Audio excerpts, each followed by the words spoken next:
بہت شکریہ کہ آپ نے مجھے اس اہم موضوع پر بولنے کا موقع فراہم کیا ہے، اور موضوع ہے جو پاکستان، نہ صرف پاکستان میں بلکہ پوری دنیا میں خواتین کا عالمی دن منایا جا رہا ہے پورے زور و شور و جذبے کے ساتھ۔ میں یہ دیکھتی ہوں، سنتی ہوں اور محسوس کرتی ہوں کہ ہر سال 8 مارچ کو خواتین کا عالمی دن منایا جاتا ہے اور بڑے جوش جذبے کے ساتھ۔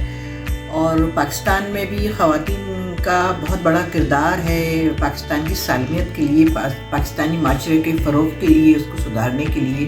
ہماری خواتین میں دیکھتی ہوں کہ بہت جوش جذبے سے کام کر رہی ہیں۔ یقیناً پاکستان ہے تو ہم سب ہیں، اور خواتین جو اس معاشرے میں ایک ریڑھ کی ہڈی کی حیثیت رکھتی ہیں، جگہ جگہ پھیلی ہوئی ہیں، میں ہر محاذ پہ بخیر و خوبی ڈٹی ہوئی ہیں اور اپنے فرائض بہت اچھی طرح انجام دے رہی ہیں۔ گھر سے دیکھ لیجئے، ہر خاتون میں دیکھتی ہوں تقریباً اپنے گھر میں اپنے فرائض، اپنے شوہر، اپنے بچوں کے لیے پورے طریقے سے انجام دے رہی ہے، ذمہ داری کے ساتھ۔ اور ہم ایک نئی